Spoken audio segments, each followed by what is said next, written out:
Bonsoir et bienvenue dans cette nouvelle édition de l'Africa Tonight. Voici les titres de ce journal. Au Bénin, le Parti des démocrates continue de rejeter les résultats des élections législatives. La formation d'opposition n'a obtenu que 28 sièges sur 109 lors de ce scrutin qui offre une majorité confortable au parti de la mouvance présidentielle. Les membres du gouvernement burkinabé entendent participer personnellement au fonds de soutien patriotique destiné à la lutte contre le terrorisme. Les ministres s'engagent à y verser 5% de leur salaire. Puis du sport avec le championnat d'Afrique des Nations de football et les résultats de la première journée, marqués notamment par la victoire du Sénégal samedi face à la Côte d'Ivoire. Mais tout d'abord, la date des élections sénatoriales fixée au Cameroun, le 12 mars 2023, c'est la date retenue. Un décret en ce sens a été signé vendredi dernier par le président de la République, Paul Biya.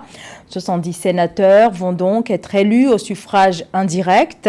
Vont s'y ajouter 30 sénateurs nommés par le chef de l'État. Ces élections sénatoriales vont se tenir après les toutes premières de 2013 et les dernières qui remontent à 2018. Dernière législature remportée par le RDPC, le Rassemblement démocratique du peuple camerounais au pouvoir. Pour ces élections, les candidats disposeront de 15 jours suivant la convocation du collège électoral pour déposer leur dossier de candidature. Malgré le retour de l'opposition, après 4 ans d'absence, la mouvance présidentielle au Bénin a remporté une large majorité au Parlement selon les résultats provisoires annoncés par la commission électorale. Les partis qui soutiennent l'action du chef de l'État Patrice Talon obtiennent 81 sièges sur 109 contre 28 sièges pour le parti d'opposition et les démocrates qui contestent ces résultats des législatives. Reportage notre correspondant Lev Tiounouv. En prélude à l'installation de la 9e législature au Parlement à Porto-Novo, les 3 grandes formations politiques qui se partagent les 109 députés ont été fixées sur leur sort au terme de la proclamation des résultats de la Cour constitutionnelle au Bénin. Jeudi 12 janvier 2023, les sages de la Cour constitutionnelle ont confirmé les résultats provisoires donnés par la Commission électorale nationale autonome Sénat. Avec un taux de participation estimé à 37,79% par la haute juridiction, les 2 partis épaulés par le chef de l'État Patrice Talon, notamment l'Union progressiste Le Renouveau et le Bloc républicain, ont obtenu respectivement 53 et 28 députés, soit 81 élus, pouvant siéger à l'Assemblée nationale. Le parti d'opposition Les Démocrates de l'ancien chef d'État Boni Yahya a glané 28 sièges. Les démocrates, 598 560 voix, soit 24,16%. IP Le Renouveau, 930 714 voix, soit 37,56%. Bloc républicain, 724 240 voix, soit 29,23%. Article 3 dit que la présente proclamation ne préjuge pas de l'issue des contestations qui pourraient entraîner l'invalidation de sièges de députés. Le parti Les Démocrates a rejeté les résultats provisoires de la Sénat ainsi que ceux confirmés par la Cour constitutionnelle. Cette situation engendre le contentieux électoral. Cependant, l'opposition a annoncé des recours dans plusieurs circonscriptions électorales pour contester les résultats définitifs de la Cour. De son côté, l'Union progressiste Le Renouveau, qui conforte sa position de principale force politique dans le pays avec 53 députés, entend à travers ses élus placer leur mandat à l'écoute des populations. L'obligation principale des élus, c'est des partis politiques de se concentrer sur l'exercice du mandat à eux conféré. Les élus de l'Union progressiste Le Renouveau assumeront le leur à l'écoute permanente des citoyens et des citoyennes, avec énergie et patriotisme, en s'attachant à l'objectif politique du parti. À noter que la 9e législature consacre l'entrée au Parlement de 28 femmes, dont 14 siégeront au sein de l'Union progressiste Le Renouveau, présidée par Joseph Djogbenou, ancien président de la Cour constitutionnelle. Pour défaut d'obtention de la majorité parlementaire, qui est estimée à 55 sur les 109 députés, le groupe d'élus minoritaires Les Démocrates, qui dispose de 28 élus, ne sera pas en mesure de contrôler les actions du gouvernement.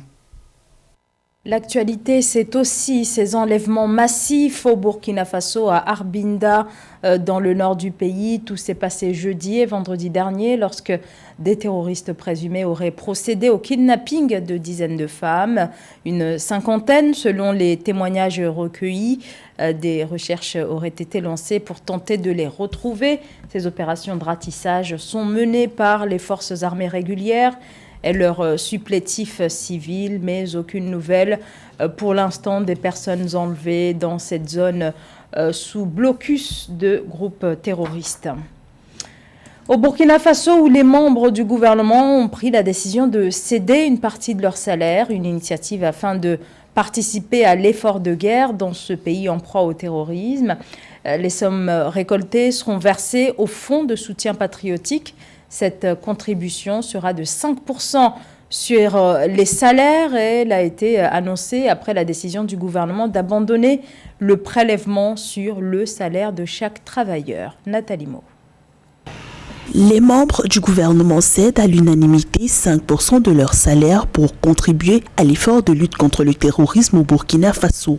Prompte réponse de l'exécutif burkinabé à la création d'un fonds de soutien patriotique de 100 milliards de francs CFA. Cet investissement, adopté en Conseil de ministres le 12 janvier 2023, va permettre de soutenir et d'accompagner l'action des volontaires pour la défense de la patrie engagés dans la lutte antiterroriste dans le pays.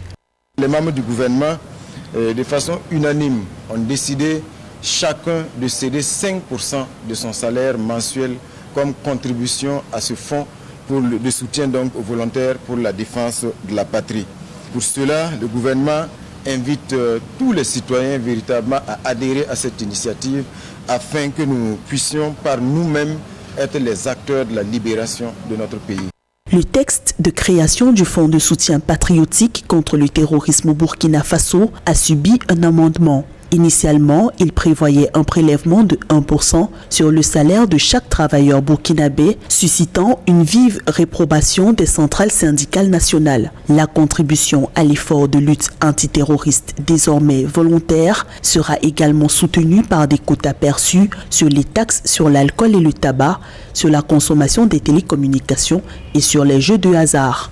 Nous avons voulu qu'il soit volontaire dans la mesure où on n'a pas pu dégager un consensus parmi les partenaires sociaux pour la contribution et donc de façon concrète ce qui sera fait, nous allons disponibiliser des fiches en ligne comme de façon physique pour que les fonctionnaires qui veulent apporter leur contribution puissent le faire en fonction des taux qu'ils vont eux-mêmes proposer.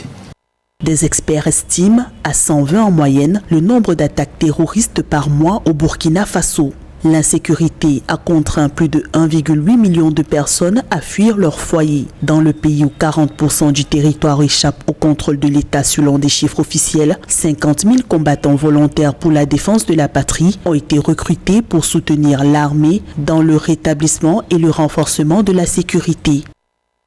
Un attentat perpétré ce dimanche en République démocratique du Congo a fait au moins 10 morts et 15 blessés. Il s'agit d'un attentat à la bombe contre une église à Kasindi, dans le nord Kivu, à l'est de la RDC, à la frontière avec l'Ouganda.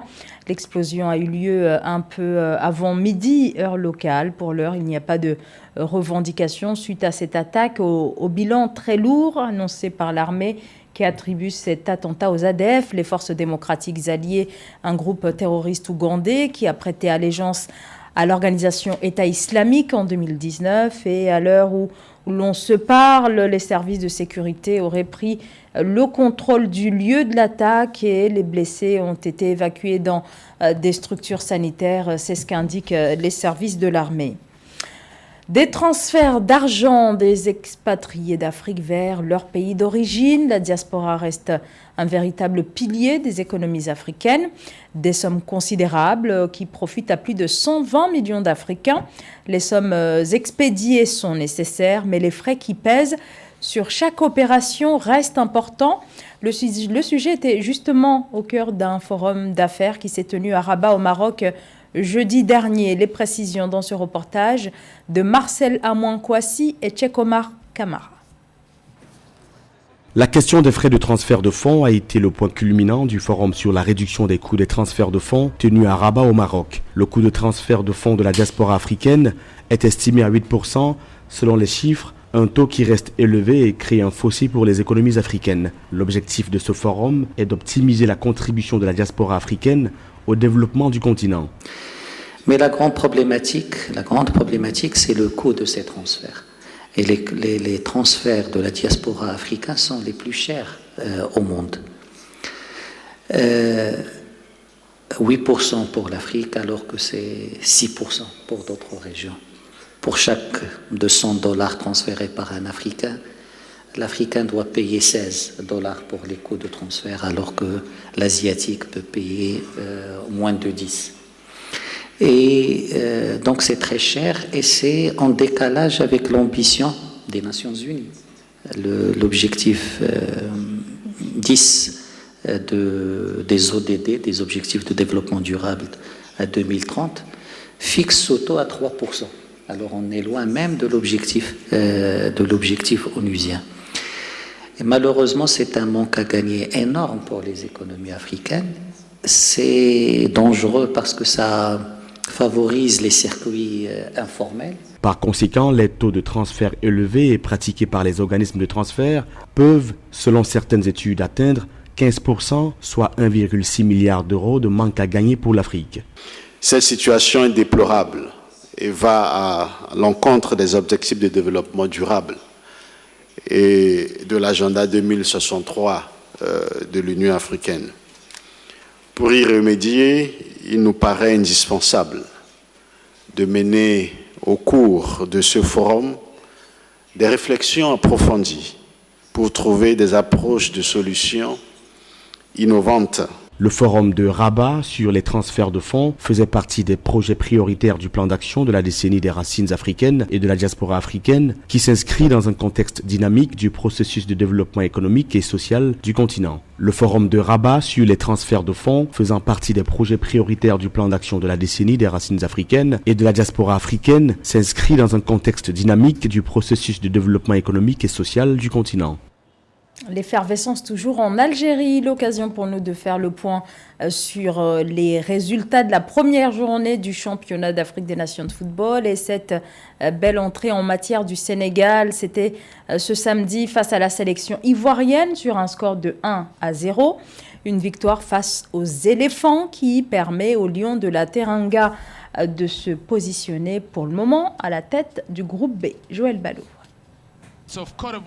Le Sénégal marque son grand retour au championnat d'Afrique des Nations 12 ans après sa dernière participation. Dans le derby ouest-africain qui l'opposait à la Côte d'Ivoire le 14 janvier, les Lions à prime de la Teranga, grâce à Moussa Ndiaye, se sont imposés 1-0, prenant de fait la tête du groupe B. Là, on sort d'un match très difficile, mais c'est bien parce qu'on sort avec les 3 points. On est rentré avec plus d'envie, avec surtout dans l'impact physique et aussi installer notre jeu dans leur tiers. Donc ça nous a permis un tout petit peu d'avoir des occasions et surtout de marquer un but et qui nous vaut cette victoire. La première journée du CHAN 2022 s'est ouverte par la rencontre Éthiopie-Mozambique dans le groupe A qui s'est soldée sur un score de 0 but partout. L'Algérie, pays hôte, est donc seule en tête dans ce groupe, suivi de l'Éthiopie et du Mozambique qui comptent 1 point chacun. Nous avons fait un bon match étant donné que c'était notre premier match du tournoi. Nous voulions gagner notre match d'ouverture, mais nous n'y sommes pas parvenus. Nous n'avons pas bien joué en première mi-temps, mais nous avons un peu mieux joué en seconde période. Avec ses 3 points engrangés face à la Côte d'Ivoire, le Sénégal se hisse seul en tête du groupe B. L'autre rencontre, opposant la République démocratique du Congo à l'Ouganda, s'est soldée par un score nul et vierge de 0-0. La Côte d'Ivoire, dernière du groupe, devra se relancer le 18 janvier face à la République démocratique du Congo. Le même jour, le Sénégal sera face à l'Ouganda. La marche inexorable des Agodiers, c'est le spectacle porté au Bénin par la compagnie Achakata et le mouvement de la parade des Amazones. Il a été présenté il y a quelques jours au stade Charles de Gaulle à Porto Novo. Sur scène, une série de chorégraphies mettant en lumière les Amazones, un ancien régiment militaire entièrement féminin ayant appartenu au royaume du Dahomey. Découverte dans ce reportage de Lefti Ounouf.